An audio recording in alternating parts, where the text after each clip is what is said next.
Jadi artinya dalam urusan seperti ini kita cukup memandang zahir. Perkara hatinya Islam, hatinya kada, itu wahisabuhum 'alallahi ta'ala, hisab mereka Allah kena urusannya. Orang yang mengucapkan 2 kalimat syahadat, orang yang umpat sembahyang, membayar zakat, mati, kita menguburkannya di kuburan kaum muslimin. Bujuran kada bujuran inya urusan Allah subhanahu wa ta'ala.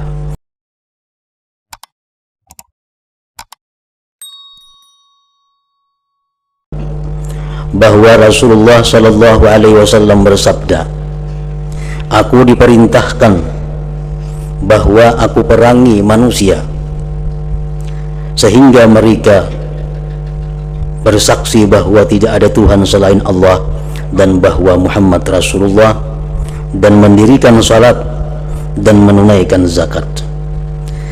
Maka apabila mereka melakukan demikian, mereka memelihara daripadaku darah mereka dan harta-harta mereka, kecuali dengan hak Islam. Adapun perhitungan mereka atas Allah Ta'ala. Hadis riwayat Bukhari dan Muslim. Nah, para muhibbin rahimakumullah, Rasulullah di dalam ini hadis menyebutkan bahwa aku diperintah, kata Rasulullah. Berarti memerintah itu adalah Allah subhanahu wa ta'ala, karena tidak ada yang lain yang bisa memerintah Rasulullah sallallahu alaihi wasallam selain daripada Allah ta'ala. Aku diperintah bahwa memerangi manusia, artinya Allah menyuruh aku berperang kepada manusia. Para ulama yang mensyarahkan ini hadis mengatakan, wa kana hadzal amru ba'dal hijrah, ini perintah perang terjadi sesudah hijrahnya Nabi dari Mekah ke Madinah. Li'annahu sallallahu alaihi wasallam makatha ba'dal bi'tsati yuballighu ad-da'wah wa yunziru min ghairi qital wa huwa sabirun ala shiddati adhiyatil arab bi Makkah. Karena Nabi kita sallallahu alaihi wasallam bertahan, berdiam sesudah diutus menjadi rasul, menyampaikan dakwah dan memberikan kabar takut kepada orang-orang musyrik tanpa ada peperangan. Dan beliau sabar atas bersangatan gangguan orang-orang Arab di Makkah pada waktu itu. Nah, jadi artinya selama 13 tahun kurang lebih Nabi kita berdakwah di Makkah, beliau tidak ada izin untuk berperang terhadap orang-orang yang ingkar kepada Allah dan Rasul.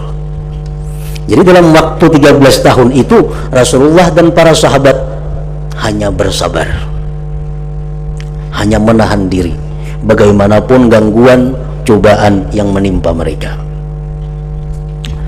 Rasulullah SAW disakiti, sahabat-sahabat ada yang dibunuh. Allah hanya berfirman kepada Rasulullah, fa'fu anhum wasfah, maafkanlah mereka dan biarkanlah mereka itu. Nah, jangankan artinya berperang, melawan gangguan mereka pun kada diizinkan. Misal ada orang kafir tampiling juga kada diizinkan oleh Allah. Allah memerintahkan fa'fu anhum wasfah, maafkan mereka itu dan biarkanlah. Nah, jadi selama 13 tahun di Mekah itu Rasulullah berdakwah hanya menggunakan kesabaran bagaimanapun gangguan dan ancaman daripada kaum Quraisy Mekah waktu itu. Para muhibbin rahimakumullah, apa hikmahnya, apa rahasianya Allah tidak memerintahkan, tidak mengizinkan untuk melawan atau berperang kepada orang Quraisy pada waktu Rasulullah berada di Mekah itu?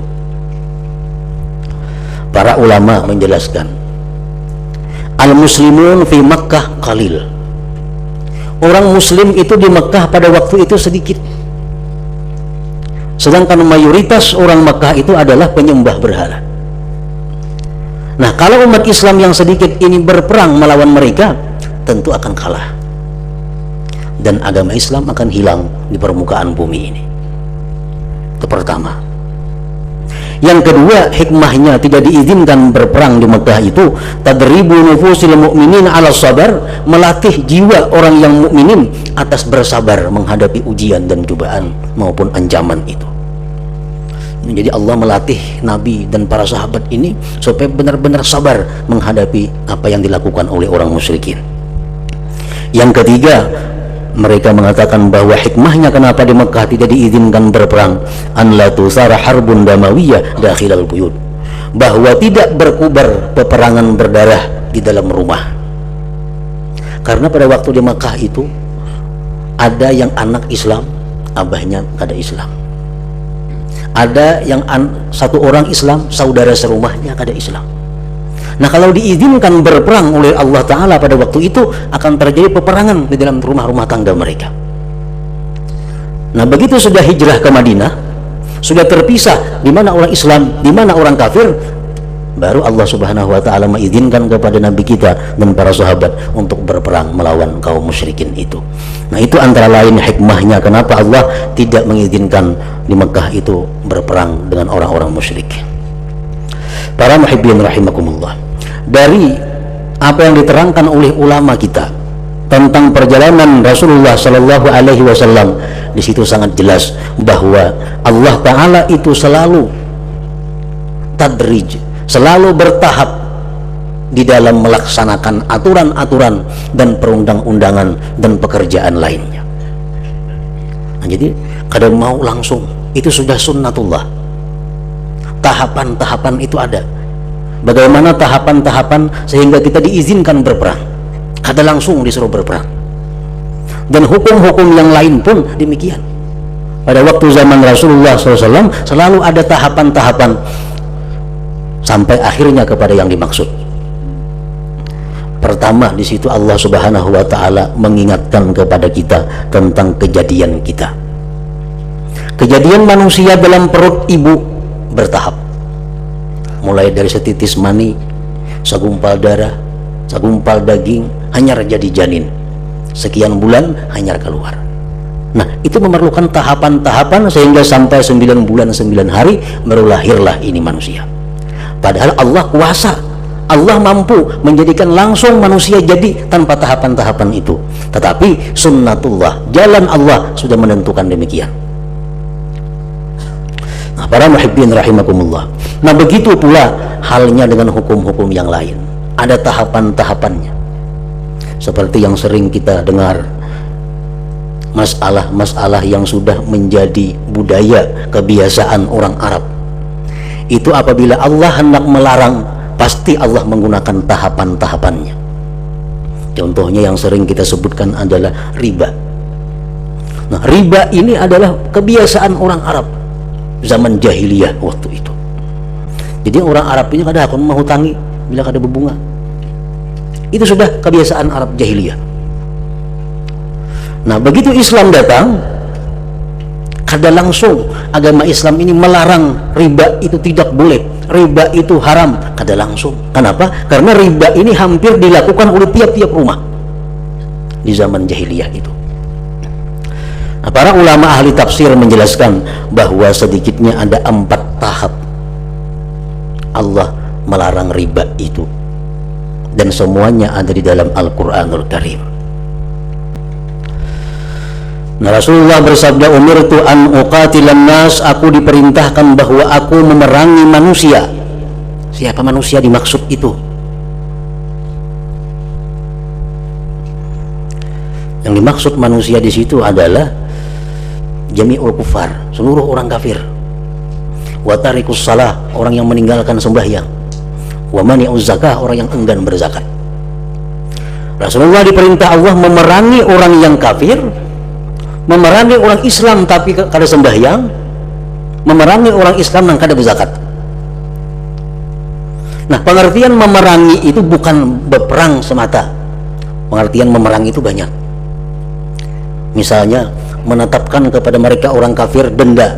Nah, ikam silahkan berkafir pada mau masuk Islam, cuma ikam diwajibkan setahun bayar denda kepada Islam. Nah, itu termasuk perang. Orang yang kada sembahyang dikurung dalam penjara, termasuk memerangi kepada mereka. Jadi pengertian perang bukan berarti berkelahi, kada. Bisa perang itu berkelahi, bisa perang itu dengan apa? Dengan hal-hal lain yang bisa mengembalikan mereka kepada jalan yang benar. Orang kada sembahyang, diperangi, bisa berperang berkelahi bujur, atau bisa dikurung. Bila ikan masih kada sembahyang, kamu dikurung di penjara, atau berperang juga karena amunnya tobat kembali, nah dilepas. Aku diperintahkan memerangi manusia sehingga mereka bersaksi bahwa tidak ada Tuhan selain Allah, bahwa Muhammad itu adalah Rasulullah, dan mendirikan salat dan membayar. Itu banyak. Bila mereka melakukan demikian itu, berarti mereka memelihara daripadaku, kata Rasulullah, darah mereka dan harta mereka, kecuali dengan hak Islam. Orang yang sudah mengucap 2 kalimat syahadat, sembahyang, bayar zakat, itu harta dan darahnya kada boleh diganggu. Nah, dijamin oleh Rasulullah Sallallahu Alaihi Wasallam. Mereka itu adalah orang kita. Jadi hartanya anda boleh diganggu, diambil, di apa? Jiwanya aman. Illa bihaqqil Islam, kecuali dengan hak Islam. Kecuali ia ada melakukan pelanggaran-pelanggaran lain yang menyebabkan hilangnya keamanan dirinya atau hartanya. Contohnya seperti zina ba'da ihsan. Orang ini mengucap 2 kalimat syahadat, orang ini penyembahyang, orang ini bayar zakat, tapi orang ini ada berzina sedangkan dia sudah kawin. Nah, maka orang ini darahnya adalah halal, walaupun dia Islam, walaupun dia sembahyang, walaupun dia berzakat, tapi dia melakukan zina sedangkan ini sudah kawin. Hukumannya apa? Hukuman rajam. Darah ini orang halal, artinya boleh dibunuh, cuma yang membunuh adalah pihak pemerintah yang berwenang.